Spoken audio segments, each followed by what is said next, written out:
Is the thought of forced icebreakers and endless small talk at college orientation making you want to skip it entirely? Well, I feel you on that, and at the same time, please don't skip it. I'm a psychologist who's worked with countless teens and college students to help them through events like college orientation, and I want you to know that social anxiety around events like these, it's something that you can work on. It is a solvable problem, and I'm here to help you through it. In this video, I'll share 7 practical tips to not only help you survive these events, but actually thrive even with social anxiety.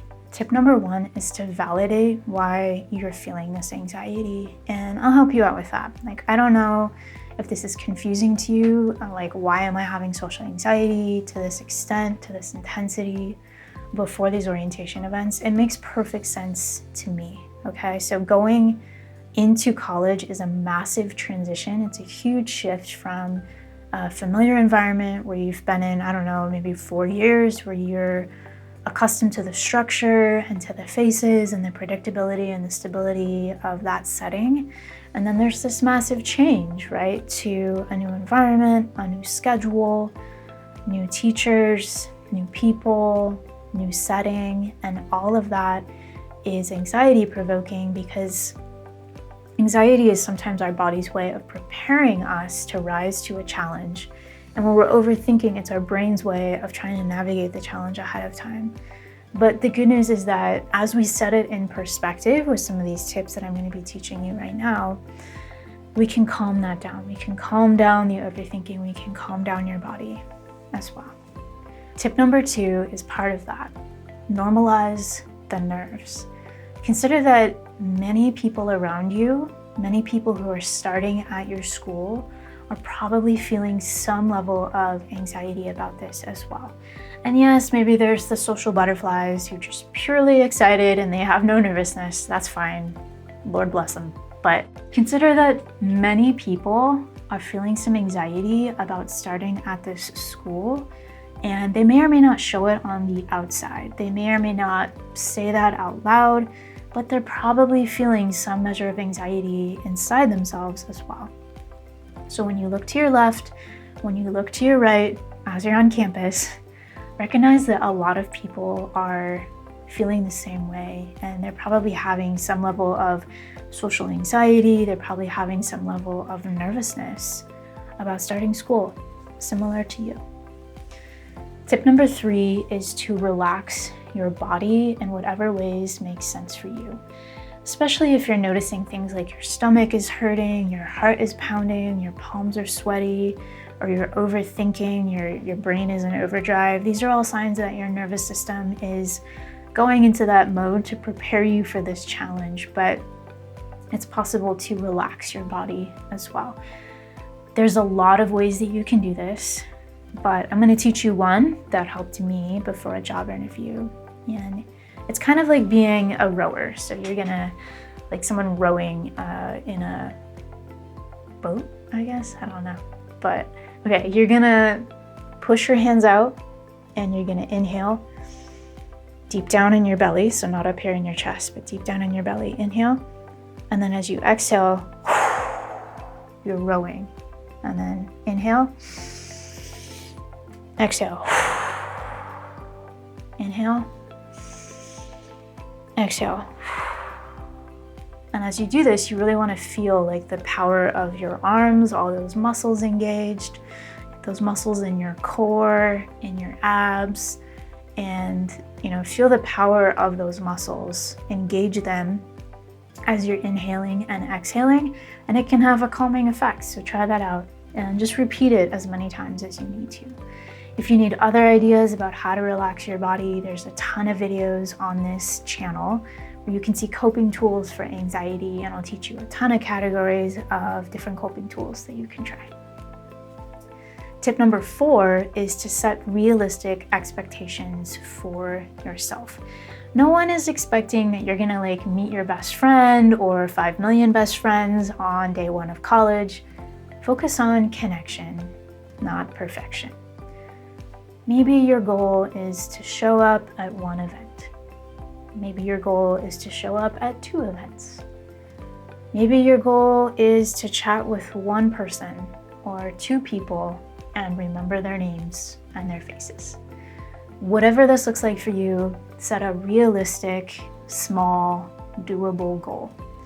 You don't need to establish deep, abiding, lifelong friendships on day 1 of college orientation. Though if you do, that's awesome, and I love you for that. So, tip number 5 is to dismantle the spotlight effect. Social anxiety makes us feel like everyone is scrutinizing us at every second. It makes us feel like there's a spotlight on us at all times when we're in some sort of social interaction. Even when there's a million other people in the room, we feel like the spotlight is on us. And the thing is, in most social situations, that's not true. So especially at an event like a college orientation event, it's not true that you're going to be the only person that everyone is looking at all the time, all day long. Remember that other people are kind of in their own world. And the funny way of saying this is like, no one cares. I don't know, you could like have your shoelaces untied and you could trip a little bit and stumble, and like, it's possible that no one would notice. You might feel horrified, your cheeks might turn red, you might feel mortified, so embarrassed that this happened. And if you really looked up, like, you might notice that like nobody noticed that happened. So recognize that even if you feel like there's a spotlight on you, the reality is that like other people are not paying that much attention to you. That's a good thing. So if you're afraid of other people judging you, or that you're going to be socially awkward, or you're not going to know what to say, here's a little trick for that. Remember that you just need to relax, be a listener, and be yourself. As I said, other people are kind of in their own heads. So tip number 6 just carries through with this one naturally, but tip number 6 is to be curious about other people. The key to being a good conversationalist and having something to say when you're talking to people is not to be a good talker, it's to be a good listener. Give other people the gift of being a good listener. That's a really rare, precious gift if you can give it. I'm gonna let you in on a little secret about humans. Their favorite subject is themselves. So if you are genuinely curious about another person, where are they from? Where did they go to high school? Oh, that's so interesting. How did that happen? How was their move-in process? You know, if you're just genuinely curious and you're listening, you're gonna find things that you can comment on. You're gonna find things you might be able to share about yourself. You're gonna think of how to be curious about, you know, what was it like living in Arizona before they moved to Connecticut, and so on. And as you're curious and as you're listening, that's gonna help you form connections with that person. So remember, the secret is not about talking. The secret is listening. Tip number 7 is to seek to serve. This was one that I came up with on the fly when I was nervous before job interviews when I was a student, actually. And I noticed that social anxiety would get me very focused on myself and my interview performance and what I was gonna say. And, you know, it was like sitting in the lobby or the waiting room before the interview, it was like, how do I hold my hands? And like, you know, silly things like that. It just, we can get very self-conscious, right? I noticed that if I made it my goal to just look around the room and see other people and just kind of look around and be like, who here might need some help? Who here might need some encouragement? Who looks lonely? Who looks nervous? And then I would go and like help or encourage or chat with that person. And it was amazing how disarming that was for me and for them as well. It helped relax both of us.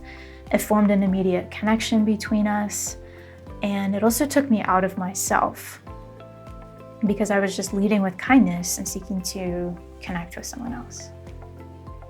So those are the 7 tips. I hope these strategies have been helpful for you, and I have every confidence that you can do this. And remember, This too shall pass, and soon enough you're going to be so comfortable in college, you're going to be, so comfortable on campus that this is going to be a distant memory that you were ever feeling nervous to go. So that'll be here soon enough. If you're struggling with anxiety and you want your parents to understand what you're going through and how to help you, please know that I have a free training for parents, and you can find the link down in the pinned comment and in the description below. In that free training, they'll learn 3 keys for helping you, and they'll also learn more about my signature anxiety program. That program is designed to help you move forward with the next steps in your education and in your friendships without missing out, without waiting, and without being held back by the mental health system itself. So you can learn all the tips, tools, and strategies that I've been teaching teens and college students about anxiety for like 20 years now. And you can learn them at your own pace from the comfort of home without any appointments or scheduling or Zoom calls or anything like that. So check out that free video below. Of course, feel free to watch it yourself, and I hope to see you there.